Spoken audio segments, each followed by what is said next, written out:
Welcome to Christ the Center, your weekly conversation of Reformed theology. This is episode number 899.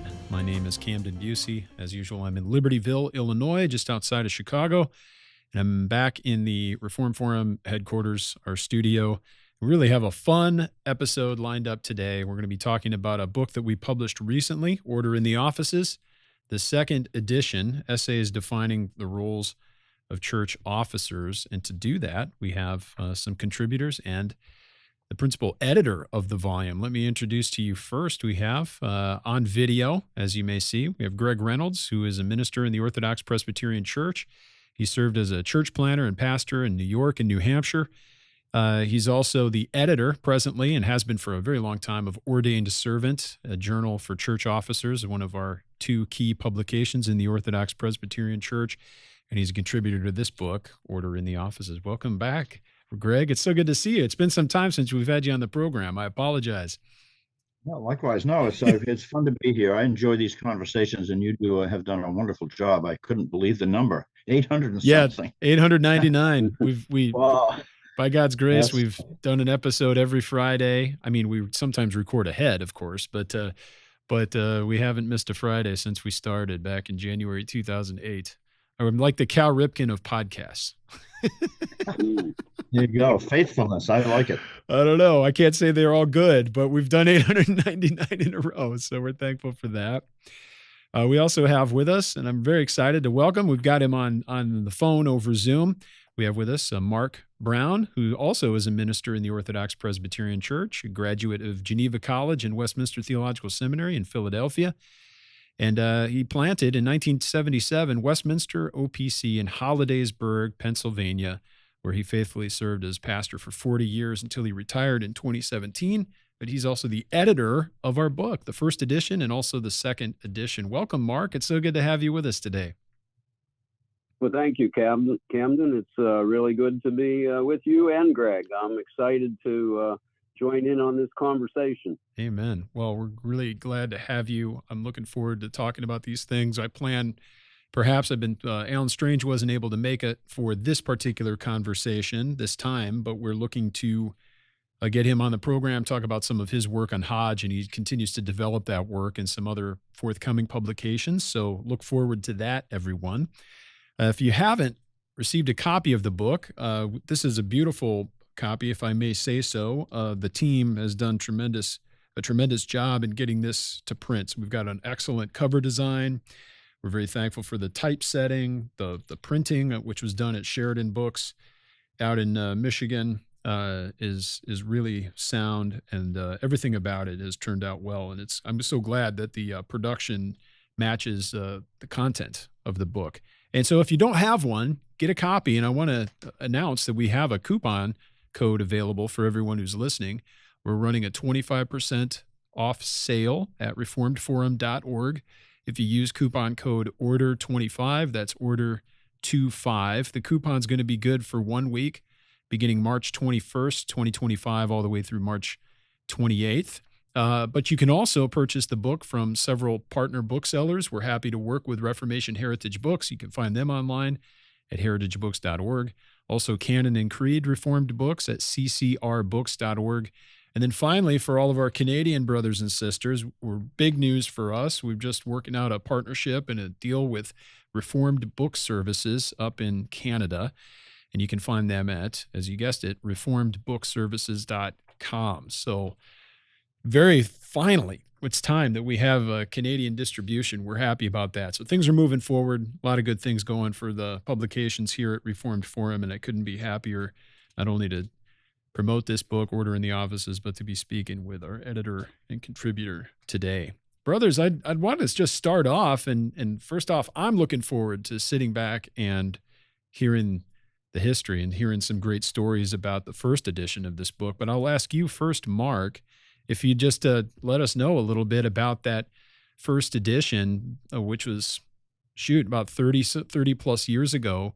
What were some of your thoughts, and what eventually led you to compiling all these contributions, of requesting new contributions, and then ultimately editing the first edition? What were some of the reasons? Well, the background started with conflict on the session. I was a young pastor. We grew fast as a church. We had 6 elders within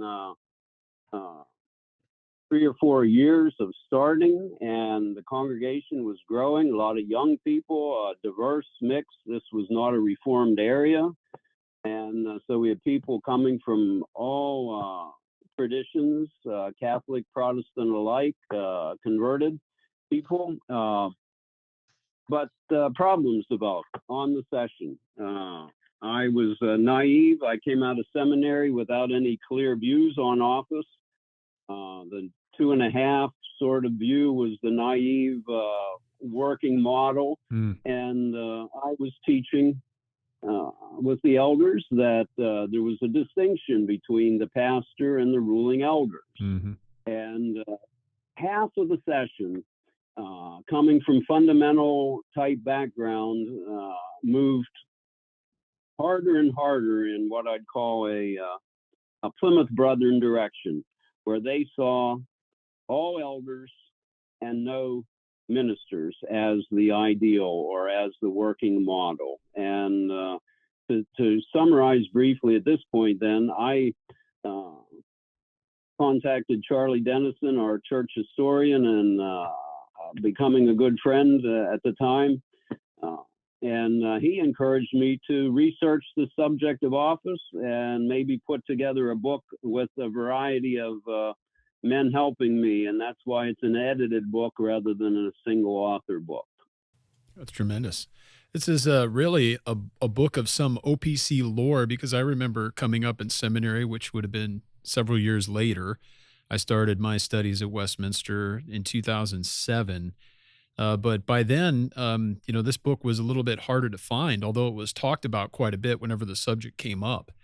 And so when we had opportunity at Reformed Forum to consider publishing some new books, being able to pick this up and to bring a second edition into print is really significant, because there isn't a whole lot out there, at least in any single go-to volumes, that really address this particular issue. So for those of you who may be new to the subject or don't know exactly what Order in the Offices is all about, it's essentially advocating for a 3-office view of Presbyterian church polity, particularly, that asserts that there are 3 distinct, biblically warranted special offices in the church today: minister or pastor, we often say, then ruling elder, and deacon. So ministers, elders, and deacons as 3 distinct offices. This is, of course, rooted in the Westminster Standards, rooted in historic Presbyterianism, emphasizing the clear distinctions in the roles and functions of these offices. And this stands in contrast to a typical 2-office view, which largely just views there being 2 offices of elder and deacon, and sometimes ministers are seen as a specialized form of elder. So we're going to unpack that. Some people may be scratching their head. Other people may already be geared up for a battle and listening. Others may be just interested to talk about the different views. I remember when I was even asking for people to endorse this book, many were very excited to do so. I remember from one friend, I received a polite response who said, "Well, brother, I'd really like to, but I'm a 2-office guy. I don't know if I can endorse the book." I said, I don't care, frankly. I mean, my point is I'm an advocate for the 3-office view here. I'm happy to have this book in print. But even if you disagree with the view, this book has such value because it advocates and presents some of the best arguments all in one spot for the 3-office view. So even if you are 2-office or 2.5 office, just having the book and reading it and becoming familiar with it is, in my opinion, essential. So I think somebody can even endorse a book that they disagree with, and that could be a good thing. But Greg, I want to ask you as well just about your knowledge and awareness of the subject and some of the background to your particular article. We can get into the specifics of it perhaps a little bit later, but you wrote a chapter on on democracy and the denigration of office. But what were you seeing back in the 90s in terms of the church and some of the influences and effects that also were kind of leading to the need for such a book? Yeah, that's an excellent question. So back in the day, I was never 2-office. because even though I never heard two office strictly, though I've recently heard it from one of our ministers, but I knew that just had questions from people joining the church, especially when people are new to the tradition. They go, "Oh, well, who's in charge here?" And so they want to know about the authority structure. I Right. even had one man say, "I'm not submitting to anyone. I'm submitting to God." So they all of church government was out for that. But I picked up even back in seminary that our culture is pretty radically egalitarian. We see this more and more rearing its ugly head, and egalitarianism, of course, is a perfect place for dictatorship to emerge. And so coming out of the counterculture of the 1960s, I had dinner in Switzerland with Timothy Leary, so I was really into the counterculture in a philosophical way. And I was there at L'Abri. I had become a Christian, and so it was very interesting to see how things changed for me, because in the counterculture there's no authority structure, Mm. and so to me, Presbyterianism was just wonderful. And I went, wow, this is what the Bible Hmm. seems teaching. I had to do a lot of exegetical work to kind of flesh that out, but it it's it stood out to me, Presbyterianism, as being really countercultural. And so I think ecclesiology, especially in the first 10 years of my ministry, was something that I did a lot of work in with the Puritans, with our standards and the history of Westminster, and the development of our confession and catechisms. And of course, it runs through our entire tradition. What's interesting to me and sad, which I mentioned in the article, is that 1941, what we had in our book referred to the minister's office as the first in dignity and usefulness. And I went, Hmm. wow, it's a wonderful statement. But it's one of those things where I guess we're afraid that somehow we're going to be accused of elitism or something like that. But we watered that down, and I was very disappointed in that. And I would say that anyone who says they're too office in the OPC is actually contradicting their ordination vows. Now, they don't intend to do that, because the men that I know that have ever said that are godly, faithful men, and several of them are good friends.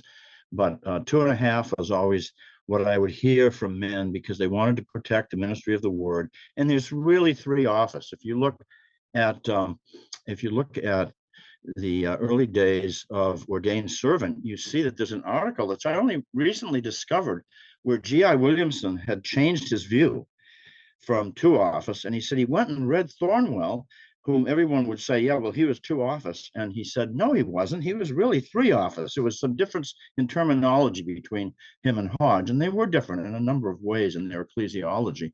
But he changed his mind. And there was somebody else, Larry Wilson was another one, I believe, who had an article about how he changed from a more Mm. two office view to a three office view. But the pervasiveness of the democratic and egalitarian instinct is something that is a problem. It's been a problem in American culture since Mm. way back. If you look at the first and second, what Daryl Hart calls not so great awakenings. Or the pretty The good first one awakening. was not so great, and the second was really not great at all. But it undermined Yeah. authority. So many good, faithful, godly ministers were undermined in their ministries. And Whitefield was wonderful in many ways, but he was used by that egalitarian instinct, I think, to Hmm. undermine authority structures in the New England church. There's no doubt about it. That's really helpful. Greg's mentioned James Henley Thornwell, but as one key figure, and he is often presented as this opponent to the three office view. But I'd like to back up, Mark, and ask you about some of your initial studies after you had been encouraged by Charles Dennison to undertake this study and start thinking about maybe producing a resource on it. Who were some of your maybe go-to theologians? I guess, who were you reading at the time that was really most helpful to you in developing your theology of special office in the church?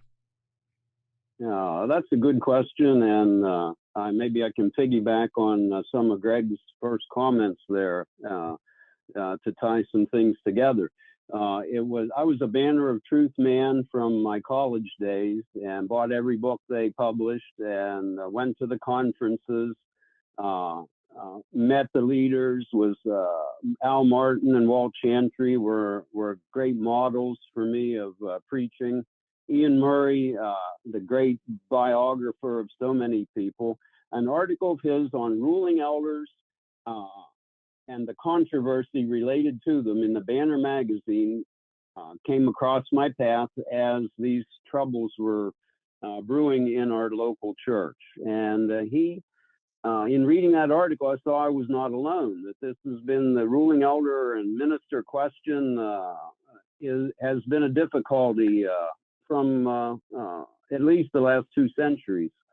And he keyed me in with, everybody knows in our circles, Charles Hodge, and his book on church polity was not published in the 20th century, and the articles on ecclesiology were separate from his 3-volume systematic theology that they used at Princeton and Westminster. So people weren't aware of Hodge's views on office. The other fellow mentioned by Ian Murray was Thomas Smyth, a Southern Presbyterian contemporary of Hodge. Well, I happened to study at Gettysburg Lutheran Seminary for my retreats. It's 2 hours away, and I'm a Civil War buff. And they happened to have the 10-volume works of Thomas Smyth. So every retreat, every time I would get there, I would delve into to Smyth. And he was voluminous.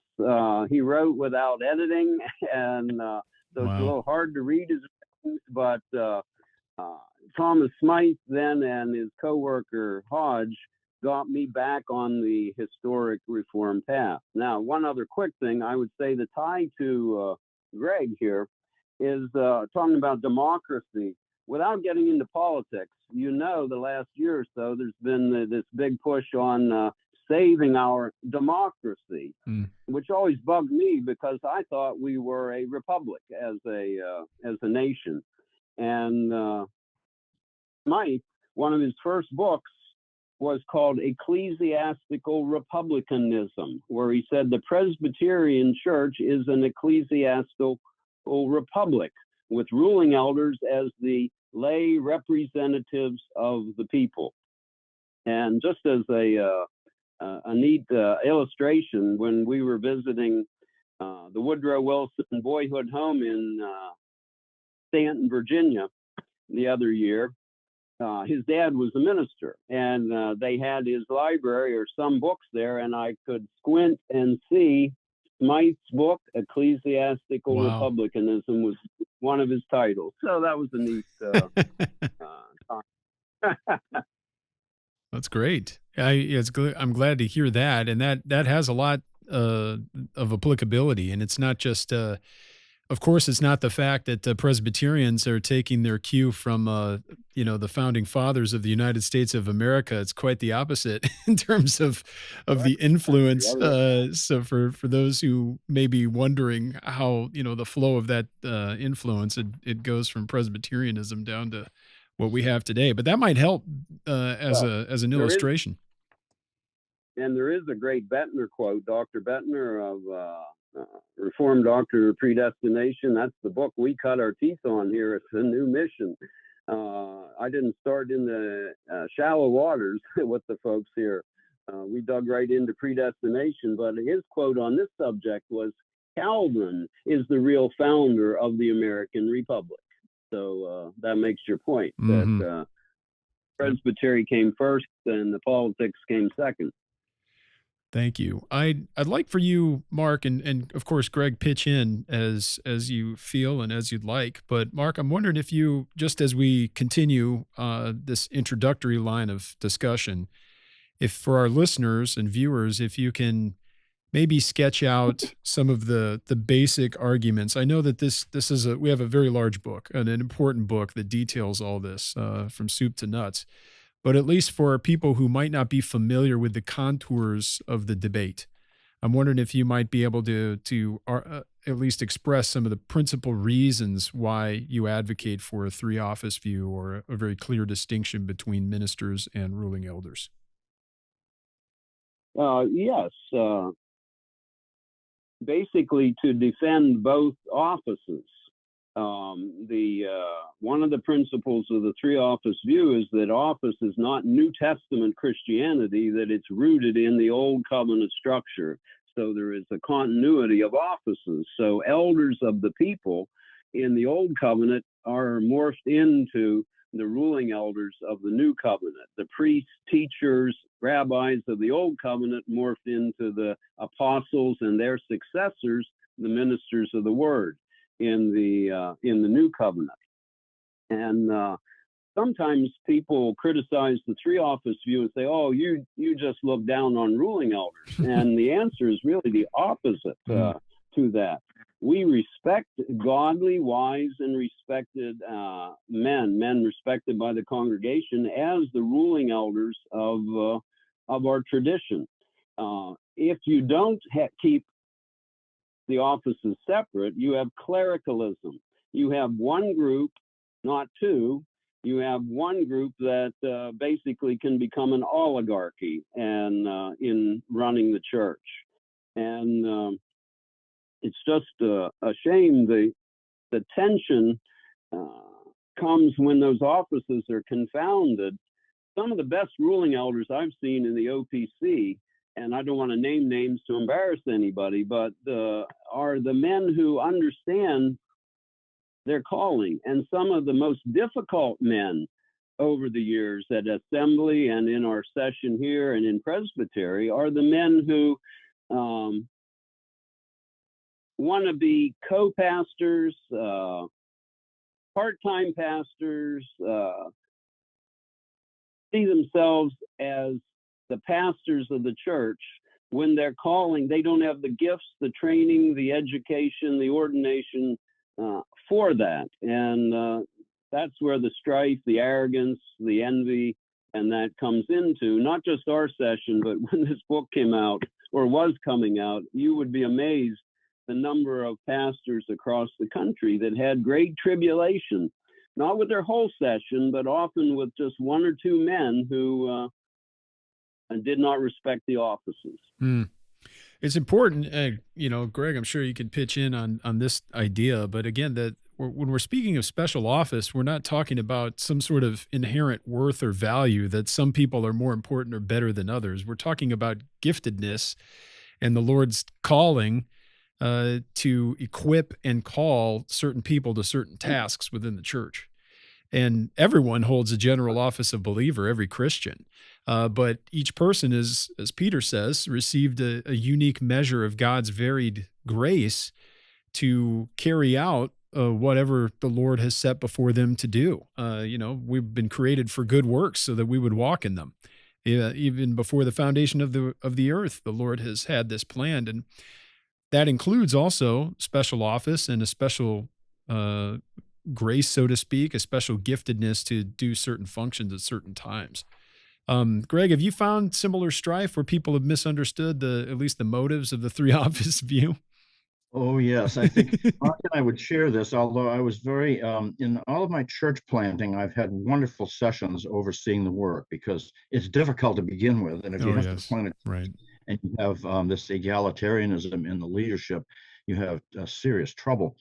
But yeah, I think we've both seen, I've had several in elders in the past in the church, in churches that I planted that really did, they diminished the teaching office as if, well, this is easy. I mean, what you're doing is pretty easy. And when they then tried to do it, they realized that it's actually not easy. It's different. It's quite difficult. Yeah. And in fact, I sometimes look back and wonder how I ever produced adult Sunday school and 2 sermons every single Sunday. Oh, I know.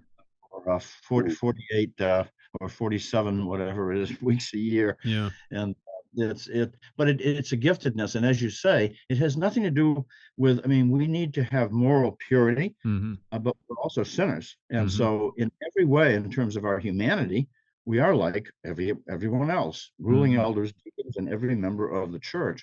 But on the other hand, the Lord has gifted us in office so that we would say we respect the office because Hmm. of what God has called us to do. And especially with the three office view, it protects the ministry of the word. Hmm. And the ministry of the word is precious. And if everyone is a governor and focuses on all the different work in the church, the pastor will not have enough time to focus on the preaching of the word.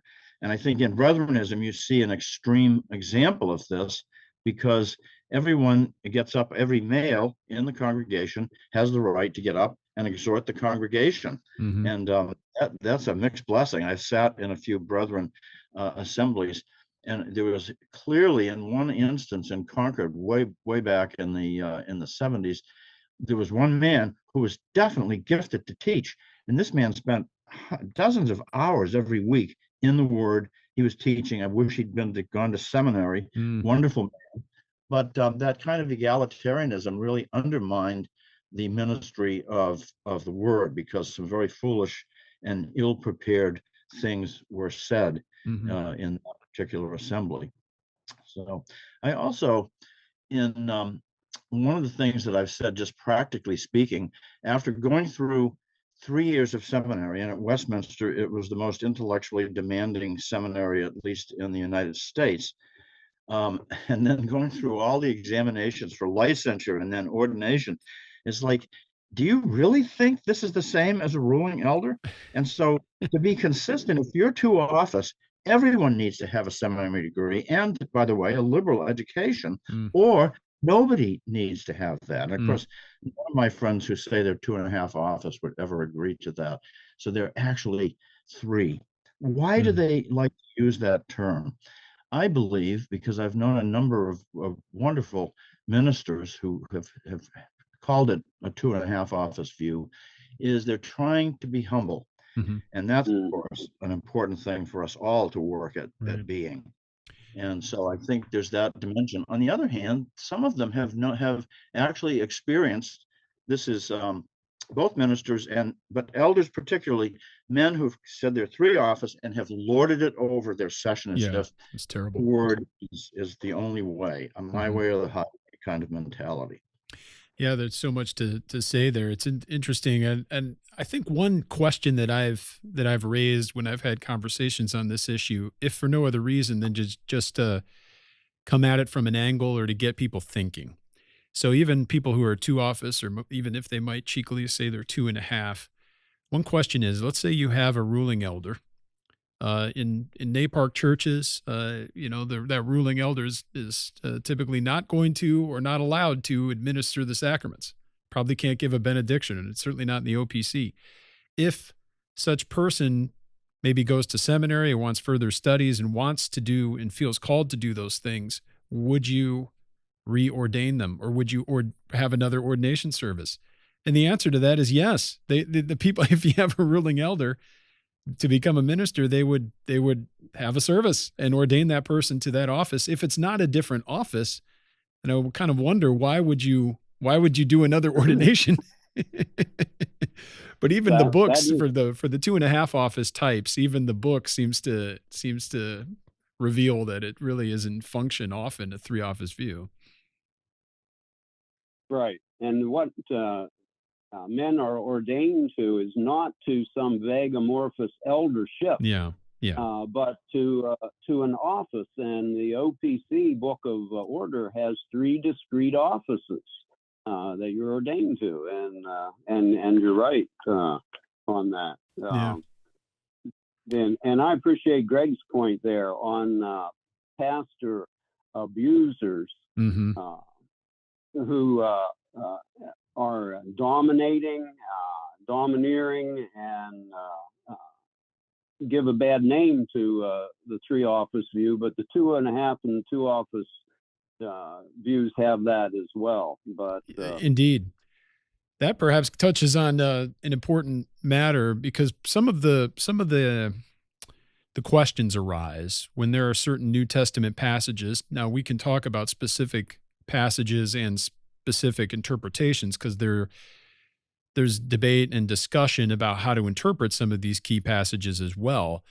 But in several popular interpretations of some key passages on office, it seems as if the office of minister and the office of ruling elder, sometimes the same word is used to describe, or at least they're described as jointly ruling or governing. And that can lead to some further maybe confusion, but it also adds some fuel to the fire in terms of understanding. Mark, I'm wondering if you can speak perhaps about the ways in which the New Testament speaks about these three continuing special offices in the church, and maybe suggest some better ways for us to understand those relations.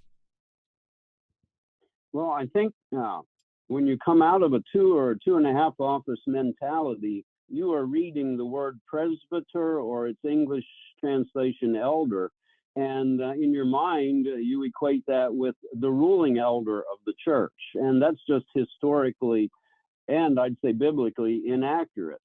The ruling elder is a presbyter in the same way that the minister is, or the apostle is a deacon, in a generic or a general sense. Not always is it used in the sense of office. Let's take the pastorals. I coined the term, they are not called the elder-alls. And there's a reason for that. Historically, those 1 Timothy 3, for example, the qualifications there for the overseer or bishop, translated pastor in some other conservative translations, the focus is on the pastor or the minister of the word. Smyth has a great quote. He says, "Preaching and preachers, not ruling and rulers, is the focus of the New Testament. The ruling elder is not the essential officer, the basic officer. It's a second, not being diminutive at all, but it's a secondary office. There is order to the offices. The Christian Reform sometimes want to say the offices are all on an equal plane, but I read 1 Corinthians 12 and other passages that Ephesians 4, there is a listing or an order to the offices, and that's where the title of our book also even comes from, order in the offices. So to me, the focus of generic Presbyterianism, what I call generic or Catholic Presbyterianism, is that the presbyter, bishop, pastor, teacher of our tradition is equal to the minister, pastor, preacher in the Methodist Church, the Baptist Church, the Lutheran Church.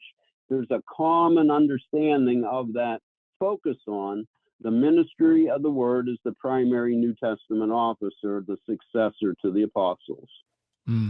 Greg, in your chapter, again, your essay here is titled "Democracy and the Denigration of Office." You're on point here with some of these themes, because in that essay, you're tackling the cultural pressures against hierarchical church structures. One of those pressures in the 90s, and it's still around, is the shift toward every member ministry. And I'm wondering what you think about that. Do you have things shifted? Have they evolved? What are some pressures that we might experience in the church today, and to what extent are they similar to what you were experiencing, what we all were experiencing in the 1990s? Or as my son now, I have a teenager now, and he referred to the 90s as the late 1900s. So I'm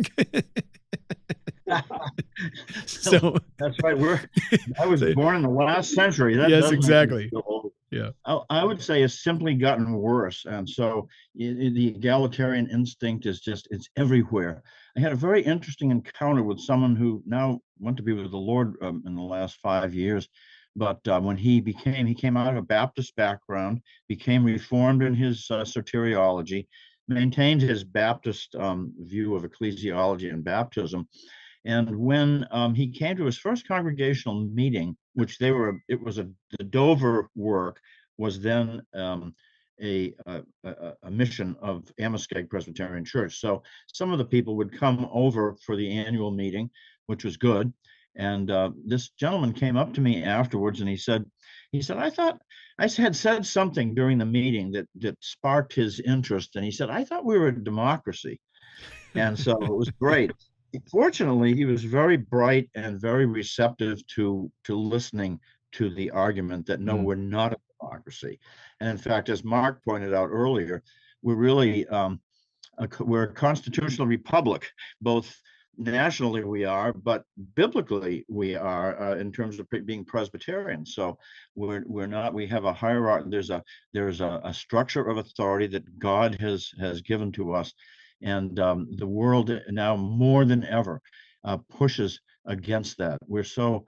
What is the word that Carl Truman uses? It's experience. It's not experiential individualism. I call it radical individualism, Sure. and that's what we have. Where I'm the ultimate authority, and who are you to tell me anything? I'll be willing to speak up very strongly about my views, and you'd better listen to me. But I don't need to listen to you. So that kind of egalitarianism is there in spades now. So I planted 4 churches over my ministry by God's grace, and with much help from other officers in the church. And at the very outset, I have made it plain, because I want people to know that we have this view of the authority structure of the church, and it's inherently Presbyterian. It's what we are when it comes to biblical authority, so that then they won't come back later and say, "Oh, I didn't understand that we were submitting to elders and to the minister of the word." And so at the very beginning, I always instill this in every single meeting that we had.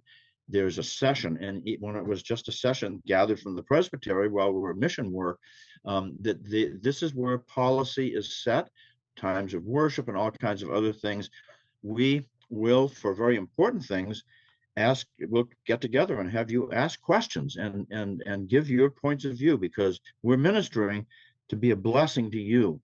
But while we're doing that, we have the authority, once we've heard you, to come up with policy that will be the best for the whole body, and particularly policy that's rooted in the truth of Scripture. I'm finding some strange things in evangelicalism. I guess they've always been there, but my kids attend a conservative but an evangelical school nearby. My wife works there. We're very thankful. It's been a good influence on us, and our kids are growing and thriving. But by nature of the school, there are people from a variety of different churches that send their kids and that attend. And sometimes, even in the application to become a student, there's a form about, are you a member of a church, what church, that sort of thing. And my wife, who works in admissions, has found that there are churches sometimes in the area that say they don't do membership. That's how they put it. Literally, you can't be a member of the church. They don't, let alone not have an office, so to speak, but they don't even have membership. So this is where things have headed here in the 2020s.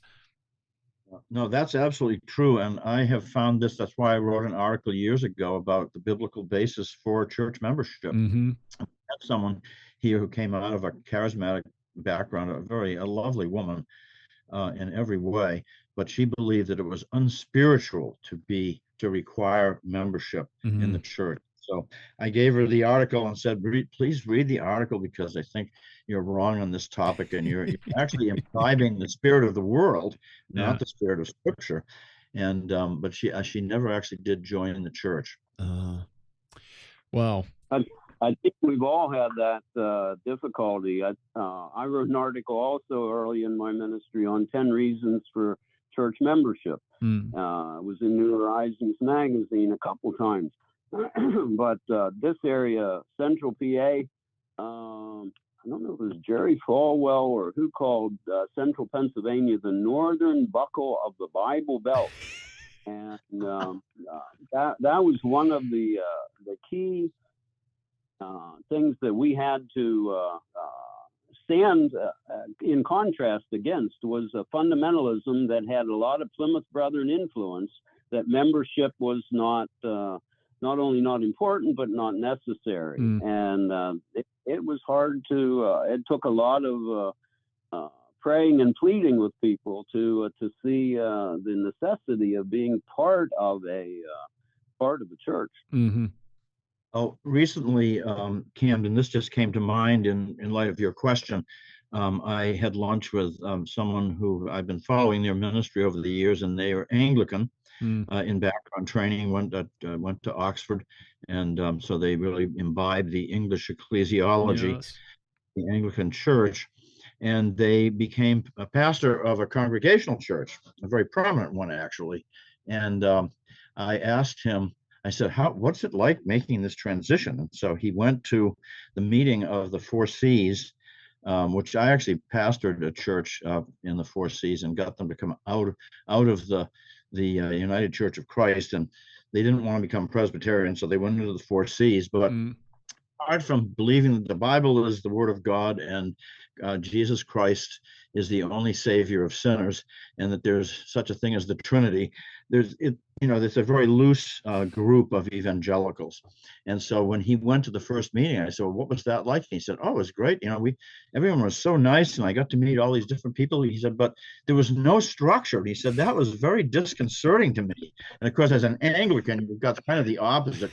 You know who's in charge, and everyone knows what their role is. And he said here, no one was in charge really, and no one knew what their role was. So yeah. that's very interesting to see that contrast. Yeah, certainly, and that might sound neat to him for a moment, but could down the road lead to all sorts of different issues. That's the beauty of Presbyterian government, that it's neither top down and hierarchical in that sense, and neither is it just purely congregational or atomistic. It's truly, you have parity, plurality, and connectedness, the three real core principles of Presbyterianism, which is so refreshing. Greg, I haven't taught the new members class for a while, since I transitioned to work full time at Reformed Forum, but for ages I was using the Making a Good Confession materials that Oh, you were editing, and I love that. So I know exactly what you're talking about, not only as doing something similar to what you're doing and have done with new members, but actually using your specific resources on that, which have been very helpful. So it's important to good. Yeah, talk I need about to that publish stuff. that actually. Mm, The one of the things that I found too, Camden, is that if you're really serious about our structure of the local church, especially the session, hmm it's going to humble you. mm, And when I look at the way the best men that I've worked with, and I've worked with the majority of the sessions that I've been part of, have been just wonderful men with a wonderful variety of gifts, and we got together just wonderfully, and they kept me from doing some foolish things. They kept me. They took bad ideas and showed that they were not good, or they took good ideas that needed all kinds of refining to put into practice, yeah. and not to work as just all on your own. To me, is a very foolish thing, and it's one of the geniuses of the biblical order of Mm. office. I'd love to talk more about some of the effects of not getting this right, and to pick back up with some more practical application for our contemporary era. But I don't want to run out of time before I can ask Mark about the forgotten Thomas Smyth. That's chapter 5 in this book, starting on page 79. Mark, you already mentioned about the presence of one of his key books in Reverend Wilson's library. So I'd like to think that that's had some sort of influence more broadly than that. But if he's a forgotten Thomas Smyth, tell us a bit about how you were introduced to him, and maybe some of his key contributions, even in maybe some of these 19th century debates with Thornwell. Well, I think he wrote voluminously. I said 10 volumes of work, but volume 4, if anyone wants to research him, that is the key. There's several different series of essays and even books within volume 4 of his completed works. I lived with him for probably about a decade with reading and Mm-hmm. publishing some of his essays in the old-fashioned photocopy form for people and things. He just had a clarity and an understanding that you needed to distinguish the offices to provide peace and unity in the church. if I can jump to Clowney for a minute, Dr. Clowney has a tremendous biblical theological article in the book that he allowed me to include, and for many people, it's their favorite article in the book. He makes the point that the gift of rule is a gift that people can have without being a teacher. The 2 and 2.5 office people often want to have everybody a teacher in the church, and I've heard even recently where pastors sometimes trying to get new elders for the church tell them you have to be apt to teach. Well, apt to teach in the Bible is not the ability to speak and address a Sunday school class. It involves the whole host of preaching and preparation matters. And what Conley does is allow for rulers, and that's where the 3 office view, I think the genius of it is, you get men involved in the rule and government of the church who are not the pastor preachers of the church. And that's what makes Presbyterianism go. You know, in the Congregational and Baptist churches, they had ruling elders in their Genesis, but they died out. And they died out. The reason, I think it's Williston Walker, their classic historian, said the reason they died out is that they were required to do all the things ministers were to do, except preaching. They didn't get the fun task of preaching and having the public acclaim of the people, but they had to do all the dirty work that the minister didn't want to do, and they died out. And Presbyterianism allows for a pastor preacher and a ruler governor both, and I guess that's one of the key points of Smyth. I ended my article with one of his sarcastic quotes about how to require ruling elders to be teachers, apt to teach, with the care of souls without being adapted and trained to teach is like sending volunteers to fight without discipline or arms. He said, ought not ruling elders to be very thankful that we are defending them from the imposition of clerical titles, office duties, and responsibilities. Who among them could endure to be clothed with the pastoral office without education, fitness, desire, or opportunity for it? Without, in short, a call to the ministry. So that's one of his concluding statements. And again, for anybody who wants to research beyond the article, Smyth has 2 classic sets of theories of the eldership, sets of essays that are well worth the wordiness and digging into. Tremendous. Yeah, that's really helpful. There's a lot to read on Smyth, but even this essay, The Forgotten Thomas Smyth, having all those footnotes is valuable, some excerpts.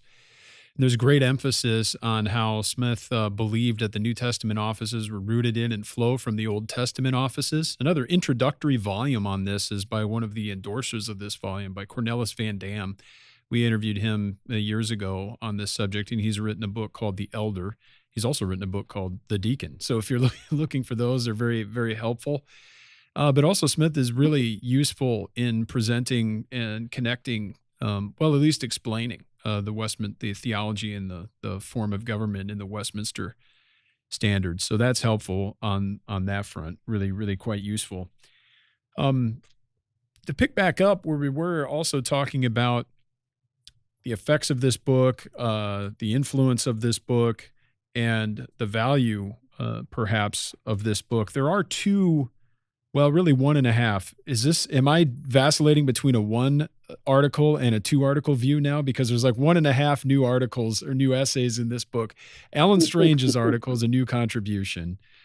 But Greg, if I'm not mistaken, what we've included in this, what Mark has included here and suggested that we include, is an expansion and/or adaptation of what was originally in the first edition, but something that was published. Perhaps was it in New Horizons or Ordained Servant? What's the background to that?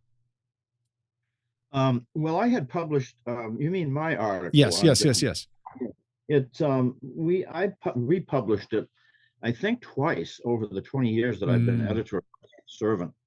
And it really didn't change very much. Oh, I I mean, see. there were I some, got you.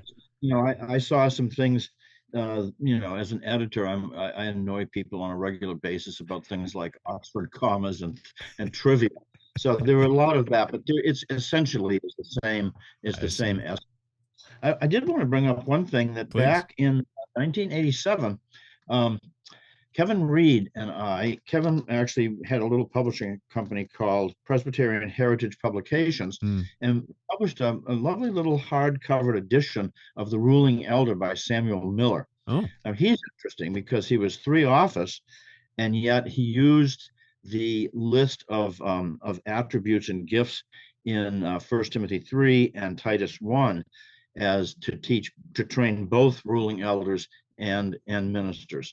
So I have used that as well, even though my inclination is very strongly with Smyth and Calvin that the mention of governors is where you really, from what First Corinthians 12 and Romans 12, that's where you get your foundation. But I found it useful to do that. But we always came to a point of, well, apt to teach, what does that mean? And so what I would say to the ruling elder is apt to teach for you is going to mean that you're able to explain if someone asks you about a doctrine or a practice in the Christian life, that you can go and open scripture with them and explain it to them. But I definitely, and so that was, Miller diverged from the tradition, I think, in that regard. But I'm definitely inclined to believe that exegetically that Smyth and Calvin had the more accurate view. I'm thinking about some ways to encourage the people. Of course, I want people to read this book and to be familiar with the arguments and to search and study the scriptures and follow the arguments in the book to help you in that regard. But for both of you, I guess I'll start with Mark. I'm wondering if you have any wise counsel to offer pastors and church leaders who are indeed seeking to uphold the three office model as a biblical model in today's climate. Do you have any suggestions or any thoughts for pastors today and how you might encourage them to maybe implement some more biblical practices within their congregations? Well, I think first they need to understand it clearly themselves, because I don't think seminaries as a whole teach the subject. Why do you think that's the case? That begs the question. Why do you think that's the case? Because I feel that we barely touched on this sort of thing when I was in seminary as well. Why? I guess that's a bigger question. Do you have any thoughts on it? And that is an interesting question, because like Greg, I'm not sure. Did you go to Westminster as well, Camden? Yes, I did, in Philadelphia. Okay. And Westminster, yeah, me too. And great school, very academic, but even in my day, it was even more so. Scholars preparing for academic preparation. It wasn't pastors teaching pastors. Most of the men did not have a lot of or much at all in the way of pastoral experience out in the trenches. And so the subject of a pastor and his elders dealing with each other's qualifications and functions just didn't really come up. In the OPC, you look at our founding fathers, they came out of the Northern Church and they were all naively three office. They just had absorbed that. And you see the manuals for ruling elders and where they clearly make the differences, Machen and the early faculty, and that they just assumed a three office view. So when it wasn't taught over the generations, the two office view coming out of Baptist fundamentalism and out of Plymouth Brotheranism, and Greg's great point on egalitarianism of the society, the two office view just came into a vacuum. That's all people knew about. And so I think pastors need to, I would say, read through order in the offices and read through the book of order of their denomination and gradually implement clarity in those matters with their ruling elders and with the congregation. Greg, you also serve on our Committee for Christian Education, and you edit a magazine titled, or a journal titled, Ordained Servant. So, I mean, you're also very interested and have been involved heavily in even educating people about these matters. And I know that through MTI, or the Ministerial Training Institute, which is primarily looking at ministers, but also elders as well, there've been a lot of efforts over the last couple of decades to maybe supplement, we might even say augment, some of these things, at least within the Orthodox Presbyterian Church. But that's not a privilege that every denomination has. No, that's correct. In fact, both Ordained Servant and MTI, which is us, a part of the Christian Ed Committee. So we have two subcommittees on ministerial training and then resources for the churches. But MTI teaches particularly things that you're not going to get in seminary. And I think one of them is to teach the proper view of the offices. And then I cover that, of course, in Ordained Servant, and there are many articles. I try to give, I go to the archives at the end of each editor's introduction in order to get people to see how much rich material we have in the archives. There's pretty much not a question among elders, deacons, and ministers that you won't find an answer to in our archives. But one of the things that I would suggest, so that's for training elders and ministers and deacons to understand the three office view. But I think that it's important for ministers to teach this in a clear, simple way at the beginning or during all congregational meetings. I mean, you can't go into it, maybe take too much time, but explaining. And I did this, as I said earlier, in all of my church planting experience. And it ended up being kind of an inoculation against future trouble. If you continue to teach people these things, then they're going to understand that this is the kind of church that they have joined or are joining. So I always, from using the membership booklet, that I go over these things so people know exactly what they're getting into, and hopefully they feel that it's biblical and wonderful. Yeah, I found that in my experience, most people, when it's explained well and explained and taught from the scriptures, because that's where it's based, I found people are typically, in our context, people that are coming from other evangelical contexts or even Roman Catholic backgrounds, they love it. I mean, they're very receiving of Presbyterianism.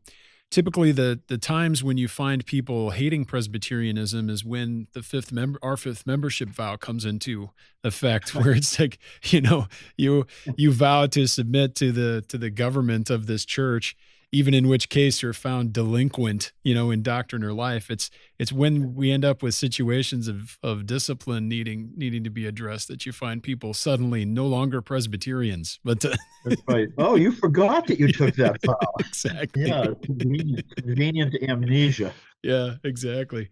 And that's true for everybody. I mean, ministers, you see that sadly when they fall off and renounce the jurisdiction or do sorts of things like that, which are really, really horrible. But the Lord is gracious to his people, and we trust that his provision for the church and the structure that he puts into place is more than sufficient to accomplish his purposes and his ends by his power. That's great. Do you either of you, especially you, Mark, have any final thoughts or words or encouragement or things that you'd like to talk about before we maybe conclude our conversation for today? Well, I appreciate the opportunity to share a bit of the background and genesis of the book and some of the reasons why it developed in the heat of church life and conflict. I think I would just encourage people not to be biblicists and to reject Plymouth Brotheranism and all its egalitarianism, and realize study the great commentators and don't just read the Bible in English and assume you know what it what it says. One quick example would be Acts 20, where Paul calls for the elders of the church. You can read that as a biblicist naively and say, well, that must have been the session of Ephesus. Mm-hmm. But as R.C. Sproul points out so well in his new sermon commentary on Acts, those were the teaching elders of the congregations of the Presbytery of Ephesus, because they were to feed the church with the word of God, the apostolic pastoral ministry task. And again, that just a naive reading of Scripture can lead you to a two-office view. You need to be a little more careful, a little more humble, a little more. History humbles everybody. The more you know, the more humble you are. And I just say, read on. I love that. Yeah, we certainly hold to sola scriptura and the ultimate authority of Scripture, but we also believe that we read that in light of the history of the church, and that God has been revealing his word to his people and blessing them with the Spirit through the ages. We don't read in isolation. That's not what we need to do. That's the problem of biblicism often. Greg, do you have any further thoughts or encouragement for us? Well, I really liked what you just said, Mark, about not reading the Bible naively and having a biblicistic viewpoint. And isn't that the reason why we had to go through the agony of Greek and Hebrew and things that we learned about and then you do it in the context of the history of the church. Right. And it makes all the difference. I think just gently teaching these things to the people and to our officers, and showing a kind of humility in doing all of that in our leadership, that will never allow them to come and say that the three-office view is a kind of elitism, but it's rooted in the way God has, I always refer to it as God's authority structure. It's not something I made up. It's his structure, and we can show you from the Word how that is the case. Absolutely. Well, thank you both, brothers. It's been a pleasure to speak with both of you. I feel like we only scratched the surface, but no doubt we'll revisit and get into some other topics further on down the road. But Greg and Mark, it's been a pleasure. Thanks for joining me today. We appreciate it. Well, you're very welcome, Camden. Thank you, Camden, for your leadership. Well, you're very welcome, and thank you for your tremendous service. I'm glad and feel privileged and honored that Reform Forum was able to work with you and to get this out into print once again. I'm holding the book up for those of you listening, but if you're watching, you can see a picture of it, a wonderful hardcover. We've been talking today about Order in the Offices, 2nd edition, Essays Defining the Roles of Church Officers, published by Reform Forum here. And it's edited by our guest today, Mark Brown, also with contributions by Mark and a contribution by Greg Reynolds and many other people that you'd be interested in, people of the past and also contemporaries. It's a wonderful book. We encourage you to get it. Finally, I encourage you to use perhaps our coupon code. You could save 25% off the book by using coupon code ORDER25. That's order and the numbers 25. That's going to be good from March 21st through March 28th, 2025. But you can also find it over at Reformation Heritage Books, Canon and Creed Reformed Books, and in Canada at Reformed Book Services, and I'll try to include links to all those in the episode description. I do want to thank everybody for watching and for listening. We hope you join us again next time on Christ the Center.